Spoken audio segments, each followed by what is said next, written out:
What's up everyone, welcome back to another video. It's Friday after work. I want to put my hot side on. I got some more stuff in the mail today. Got a little dump pipe. I sold my one to Shawish when he brought my turbo, so this should mount up pretty good with my HPI twin pipe there. But yeah, basically I just put my gasket in here, bolted it up nice and tight to my manifold. Got a new manifold gasket for the block to the flange of the manifold, so we're going to put that in, and we need to work out how to do our lines and stuff. So some of these you probably want to put on the block before you put the turbo, and other ones you want to put on the turbo and then marry them to the block. I'm just going to piss around, find out which way is the easiest, and then yeah, show you guys. So this Kuingawa or whatever the hell it is turbo thing that I brought, some Chinese thing. Anyway, it's got two ports for this is going to be water because this is oil here, this top one. So I think they do this so that way you can run the lines easy if you clock the turbo to be top mount or bottom mount. Mine's bottom mount. This here was down here, so I'm just going to move it up here and nip them so that way my line can run a bit smoother to the bottom instead of trying to go across this up to here. So I'm going to do that on this side. You guys can see it's on the bottom on that side, so change that one too, and then yeah, put my water line on. Just another thing I nearly mucked up. As you can see, these two banjo bolts here, one's got a restriction, like the hole is way smaller than the other one, so the restricted one is going to go on the turbo and the big one's going to go on the block, because you want heaps of oil pressure to get up to the turbo, and then this is the one that restricts it going to the turbo, so that way you don't flood the bearing, you know, put too much pressure on the bearing. So make sure you get these around the right way so you don't have any issues with oiling on your turbo, your brand new turbo. So yeah, lucky I spotted that before putting it into the block. So I've got my new gasket on there, so I'm gonna lower my manifold down in there, put my oil in, which is this one right down in there, if you guys can see it, in my water. It's going to be tight, so I'm not going to put the manifold on, I'm just going to sort of sit it in here and then get everything in there nice and tight. Make sure the ends of these braided lines aren't loose like this, because then they'll leak. So get all those tight, get everything tight and sort of in position, bang it on, and then it's just my... So I've got my manifold gasket on there, my new one, multi-layer steel. So I'm gonna grab this, chuck it in here.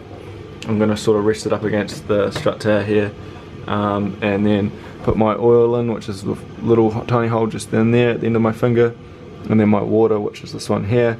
Then make sure everything's tight, obviously, because if these aren't tight then they will leak. So get everything positioned, get it all in there, nip it up, and Bob's your uncle. It's now Sunday, Friday night. I got busy, got distracted, couldn't get it in time to do the video, so here we are a few days later. I'll show you what I've done. So I've got all my lines run on my turbo and stuff now. It was a bit painful. I'm not overly stoked with how the lines have been ran, but everything's in there, everything's tight, and it's gonna work. So for now, that's all that matters. I ended up taking the lines off these fittings just to get everything in there, made it a little bit easier. But yeah, water to the turbo, water from the turbo to the block, oil to the block, and then I just got to put the drain on down there, and we've still got to tighten up all these manifold studs, bolts, etc. So I'm going to tighten up all those, climb underneath, put my oil drain on, and then we need to move this wastegate around, because as you can see it's facing back towards there. So flip them, it's facing out this way, and yeah, it's HotSide basically complete, which is mint. And we got intercooler piping, we got the rest of the exhaust. The list is getting smaller and smaller, I can tell you that, and I am happy about it.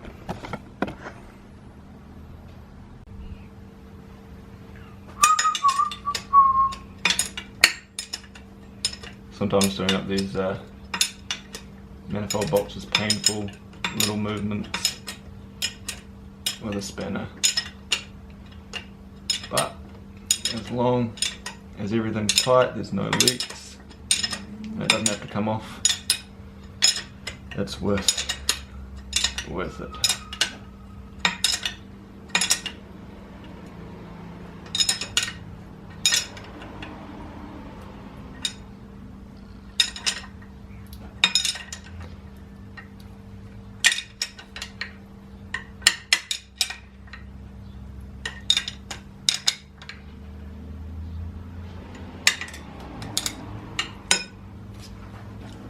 I'm always really careful as well not to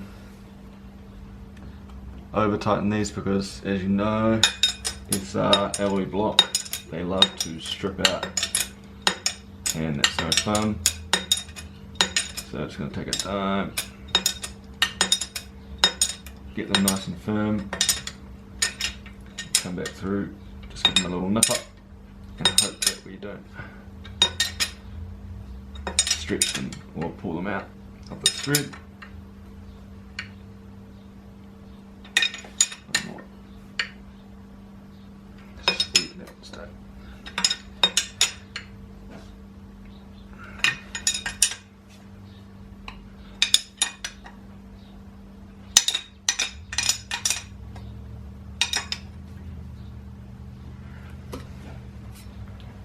Just a couple more to do now. All my manifold bolts are now tight, so this thing is good and secure on the block. Means I can chuck this breather back on permanently. And yeah, last thing we need to do is oil drain and the wastegate. So I might do the wastegate and then I'll piss around putting the oil drain and stuff on, climb underneath, show you guys how it turned out. And that's it, we're going to call it a day for this video. Next video, put the rear section of the exhaust on and intercooler piping just to see, well, to finalise this whole setup up. It'll be a car again. Be able to fill it up with some fluid, then wait for tune, exhaust, ECU sort of thing. Hopefully driving for summer. Starting to look good. So I just turned my turbo wastegate around. As you can see now, my nipple is pointing up. Before it was pointing in this way, which is no good. So basically all I had to do was, there was a split pin just here, this guy. This is on the actuator for the wastegate, flat back here on the turbo, just pulled him off, and then two 10mm here. So just going to chuck this all back on now, and we should be ready to party. So I just got my drain back on now. It was a bit of a mission to get the oil drain to line up good now with the bigger turbo. So I don't know if you guys can see, but down there, there's a hose clamp onto the metal part of the pipe, and actually another one about halfway down on the rubber. That is just so the rubber isn't kinked, to make this line nice and smooth, because you don't want any restriction from the bottom of your turbo to your sump, because that'll mean that the bearing will have too much oil in there and it could ruin itself. So you need to make sure that that flows as fast out the bottom of the turbo as it can. And just because of the way the turbo sits in here now, this pipe was a bit kinked, so I've got the pipe with 3 hose clamps on it, one at the top there, one at the block and one in the middle, just to make it round again and make sure that that oil flows nice and freely. So that's going to be it for this video. Hope you guys enjoyed it, and I'm going to carry on now putting my exhaust and stuff on and my intercooler piping and get this thing finished, ready for ECU and a tune. So Like, comment, share, subscribe, and we'll see you in the next one.